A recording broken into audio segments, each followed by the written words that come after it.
पिताजी 10 रुपए तो दे दिया करो, 10 रुपए किराया लगता है गाड़ी में। तो पिताजी मेरे को बोलते जाना स्कूल तो जा वरना स्कूल छोड़ दे। मैं बोलता नहीं देने ना 10 रुपए तो मत दो, मैं नहीं छोड़ने वाला स्कूल। मैं पूछा क्या कर रहा है तुम, कैसे बेवकूफ बनाया। कहने लगा कल मेरा व्हाट्सएप का पेपर है। हाथ पकड़ बेटा, बड़े बुजुर्गों की मदद करनी चाहिए, लेकर चलो तुम। अरे बेटा मैं क्या बताऊं, बुढ़ापे में ना इतनी बुरी हालत है। पहले मालूम था ऐसे ना बातें करके ही बच्चों को खुश कर देते हैं। छोड़ो, आज के बाद बोलने भी नहीं वाला।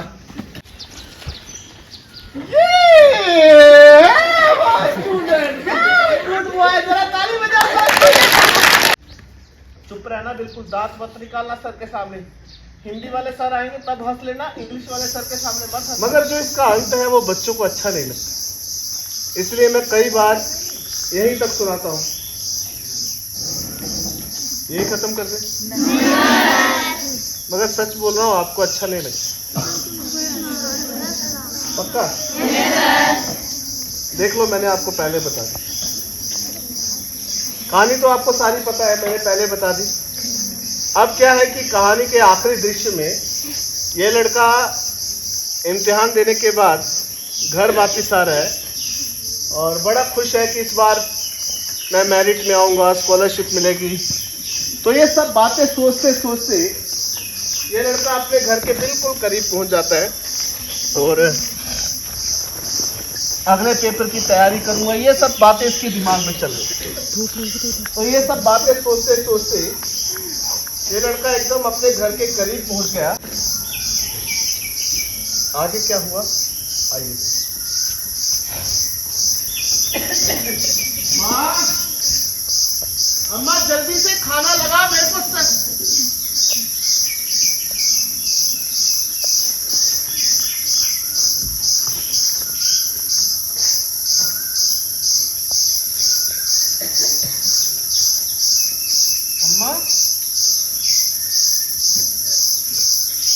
अम्मा, हमारे घर के बाहर इतने सारे लोग क्यों खड़े हैं यहाँ पर?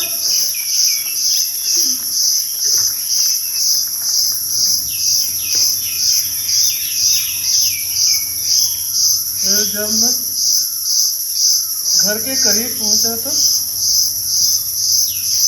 मेरे घर के बाहर कितने सारे लोग खड़े।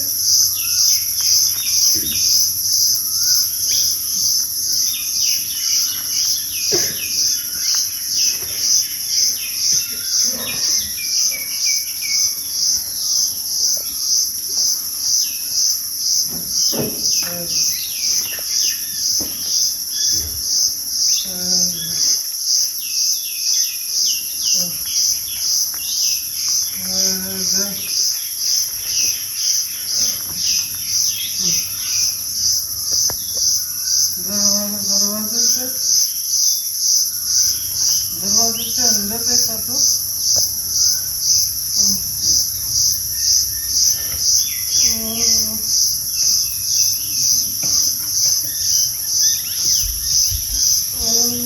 पिताजी वहाँ पर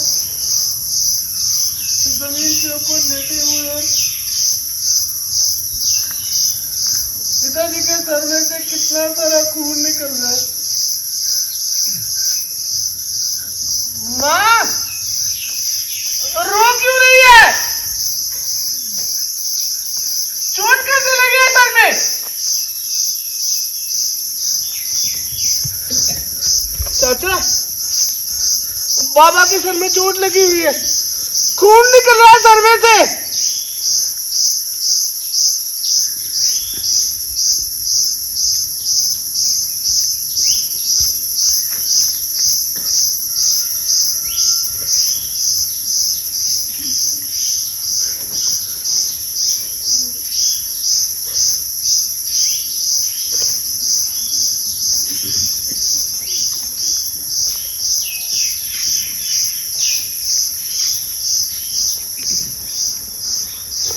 मैं इसके आगे नहीं सुना पाऊंगा। मैं कहानी सुनाते सुनाते भूल ही गया मेरे को वहाँ पे जाकर काम करना। ये किसी बच्चे का बैग लिया था, यहाँ पे रख देता हूँ। मेरे को नहीं सुनानी चाहिए थी तुम लोगों को अपनी कहानी, फिर मेरे को बाद में अच्छा नहीं लगता।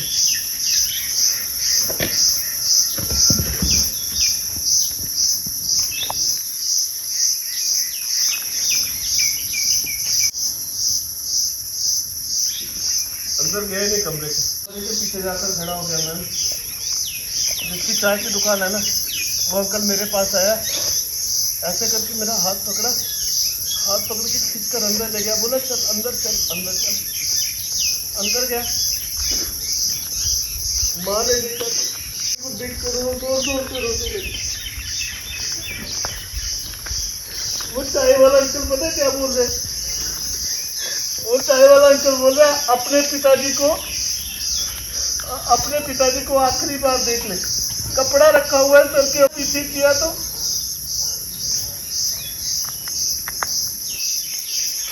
सारे चेहरे के ऊपर, यहाँ पर कपड़ों के ऊपर सारी जगह खून लगा हुआ। जहाँ पर काम करने गए थे ना मैम, पिताजी वापस आ रहे थे, पीछे से एक गाड़ी आई, गाड़ी वाले ने टक्कर मारी, पिताजी वहीं पर कोने में जाकर खड़े गिर गए वहां सड़क के पास।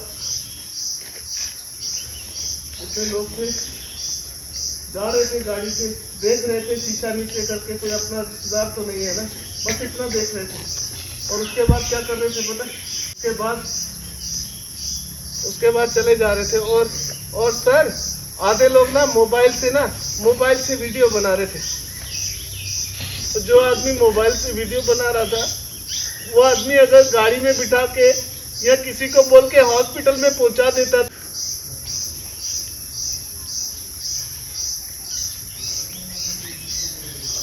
अपने इन्हीं हाथों से पिताजी के शरीर को आग लगा। बस उसके बाद कभी नहीं गया स्कूल। आज तुम लोगों को यूनिफॉर्म में देखा तो तुम लोगों को देखकर अपनी कहानी याद आ गई, इसलिए सुना दी। अब मैं चलता हूँ, तुम लोगों को पढ़ाई भी करनी होगी। मेरे सर मेरे को बोलते थे तू एक दिन टैगोर बनेगा। जब मैंने स्कूल छोड़ दिया, कितने समय तक यही सोचता रहा कि टैगोर बन के क्या करूंगा।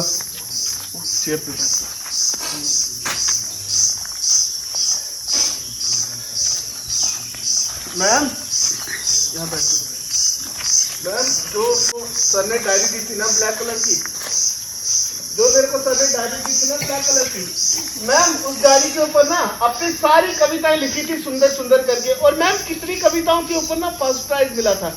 और जो मैंने ड्राइंग किए थे, सारी ड्राइंग लैमिनेशन करवा के रखे थे घर में। एक दिन मेरे को इतना गुस्सा आया ना, सोचा कि ये जो मेरे अंदर का जो टैगोर है ना, जो बार बार मेरे को कविता लिखने के लिए बोलता है, इस टैगोर को हमेशा के लिए मार दूंगा। डायरी लेकर आया, डायरी में से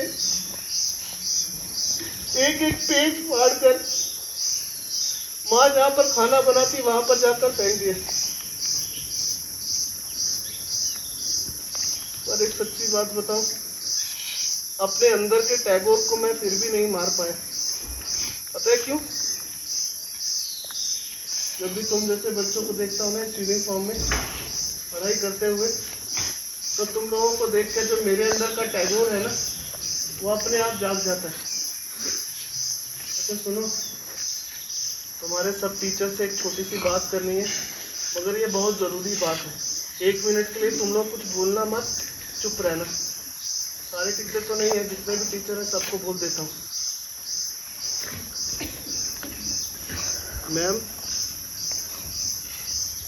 मेरे जो सर है ना, सारा जीवन बच्चों को पढ़ाते रहे, अपना घर भी नहीं बनाया, शादी भी नहीं की।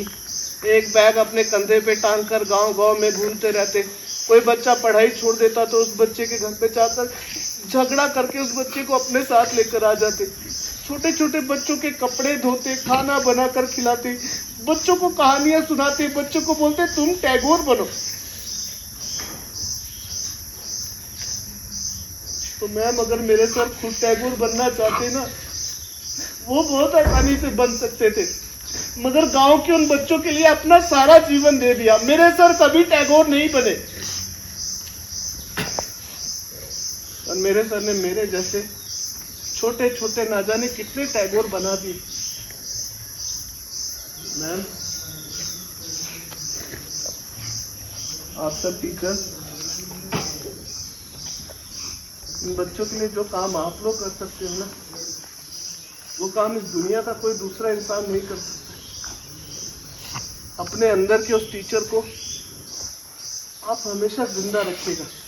और कभी भी मैम अगर इन बच्चों से गलती हो जाए ना, तो आप इन बच्चों को डांटना, गुस्सा करना, मगर कभी भी इन बच्चों का हाथ मत छोड़ना, क्योंकि जो टैगोर इन बच्चों के अंदर छुपा है ना, उस टैगोर को सिर्फ आप लोग ही ढूंढ सकते हैं।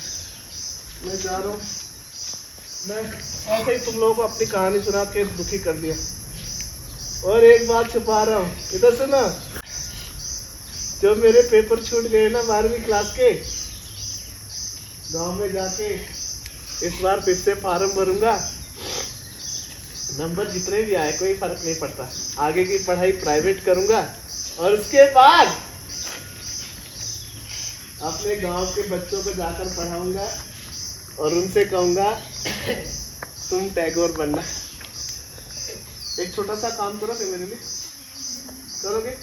प्रॉमिस? सारे बच्चे ऐसे करके बैठो और मेरी तरफ देखना। अगर तुम लोगों ने ये काम आज किया ना, देखना तुम लोगों को कितना अच्छा लगेगा। पता क्या करना, छुट्टी हो जाएगी तो तुम लोग अपने घर पे जाओगे, थोड़ी देर खेलोगे, खाना खाओगे, बातें करोगे, मोबाइल चलाओगे। उसके बाद शाम को जब तुम लोग सोने लगोगे ना, तो सोने से पहले ना एक बार ना चोरी से अपने मम्मी पापा के चेहरे की तरफ देखना, कुछ बोलना मत, बस 1 मिनट के लिए उनका चेहरा देखते रहना। और उनका चेहरा देखने के बाद ना एक बार तुम लोग अपनी आंखें बंद करना और अपनी आंखें बंद करके ये सोचना कि तुम लोगों को पढ़ाने के लिए तुम लोगों के मम्मी पापा कितनी मेहनत करते हैं।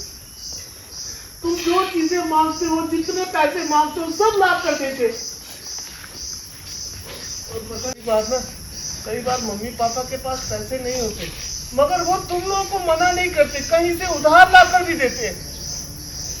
तो देखो, कभी भी ना अपने मम्मी पापा के साथ झूठ मत बोलना, उनका दिल मत दुखाना।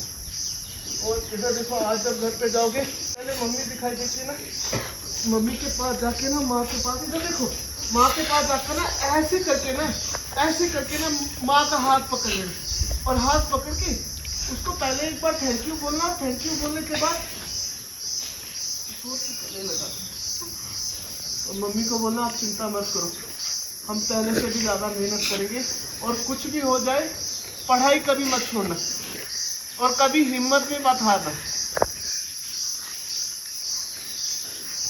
मैं फिर कभी आऊँगा, तुम लोग अपना ध्यान रखना। अभी चलता हूँ, काम भी तो करना है ना, और तुम लोगों को पढ़ना भी होगा।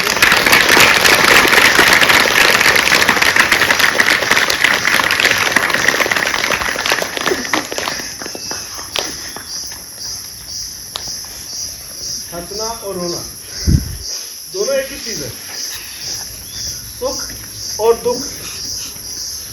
जो सुख है, जब सुख आता है तो हम सब कुछ भूल जाते हैं।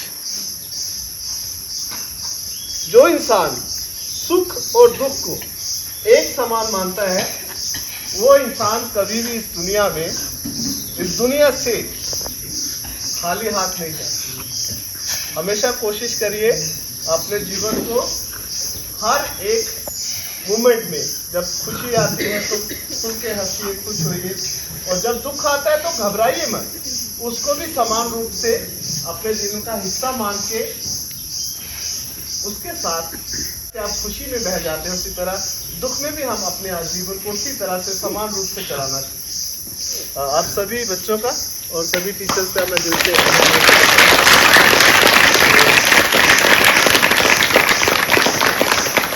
कैसी लगी कहानी? अच्छी लगी ना? तो कहानी का मकसद क्या था, मैं क्यों आया आपके स्कूल में, कोई बच्चा आके बता सकता है? हमने ये जो 1 घंटे का टाइम पढ़ाई के अलावा यहाँ पर बिताया इस ग्राउंड में, क्यों, इसका कारण क्या था? आप बताओ। इधर आ जाओ सामने। अभी जो हमें सर ने यहाँ पे कहानी के माध्यम से बताया, कई सारी चीज़ें बताई कि ज़िंदगी एक ही चीज़ नहीं होती, खाली सुख ही सुख नहीं होता है ज़िंदगी में, या दुख ही दुख नहीं होता है ज़िंदगी में। कभी सुख होता है तो कभी दुख होता है। तो इसलिए ये बताया सर ने, इस कहानी के माध्यम से हमें बहुत सारी प्रेरणा दी। मेनली ये प्रेरणा दी कि हमें जो हमारे माता पिता होते हैं वो कैसे मतलब कैसे कैसे कष्टों से झेल के हमें कितने अच्छे से पालते हैं, हमारी सारी ज़रूरतों को पूरी करते हैं।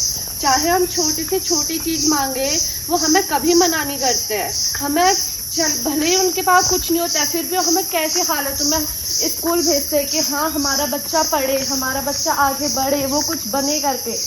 और किसी के माँ बाप तो कुछ पढ़ नहीं पाते हैं लेकिन वो सोचते हैं हम नहीं पढ़ सके तो हमारे बच्चे पढ़े, तो वो कितनी सारी चीज़ें करके हमें आगे भेजते हैं। तो सर ने हमें बहुत अच्छे मतलब बहुत ही अच्छे माध्यम से बताया कि हमें कभी भी अपने माँ बाप को दुख नहीं देना चाहिए। अगर वो हमारे लिए इतना करते हैं तो हमें उनको हमारे लिए करते हैं तो हमें उनको कहना चाहिए। अभी जितना संघर्ष वो हमारे लिए कर रहे हैं, बाद में हमसे कुछ कहें तो हम उनको इस काबिल बन के दिखाएं कि हाँ हमारे माँ बाप ने हम पे भरोसा करा, हम पे इतना चीज़ दिया हमें, तो हम भी उनके लिए कुछ कर सके।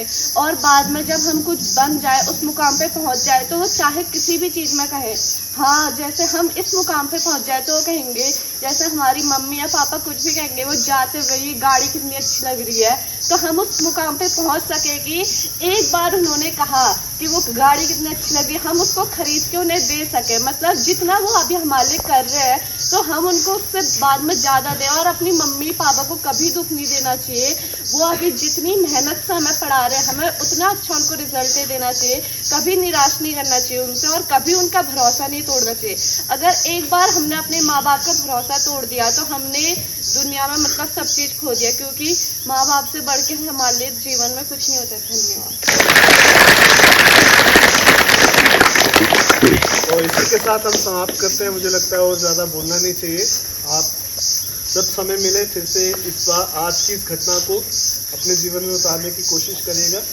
और एक छोटा सा निवेदन मैं टीचर से करना चाहता हूँ। मैं जम्मू से हूँ और पिछले कई सालों से इसी तरह से देश भर में घूम कर बच्चों के सामने प्रस्तुति देता हूँ।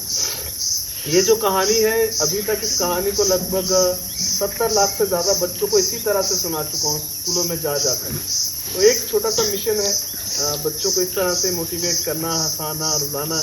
तो इस मिशन में अगर आप में से कोई भी, क्योंकि मैं किसी सरकारी संस्था से नहीं हूँ, अपने ही खर्चे पर ट्रैवल करता हूँ, अगर अच्छा लगे आप लोग अपनी इच्छा से कुछ अगर सहयोग करना चाहें ज़रूर करिएगा। वो छोटा सा सहयोग शायद मुझे और कई सारे बच्चों तक पहुंचने में मदद करेगा। फिर मिलेंगे। जिन बच्चों ने एक्टिंग की उनका बहुत बहुत शुक्रिया। और कैमरे पे आपका क्या नाम है? आपका बहुत बहुत शुक्रिया। Thank you so much.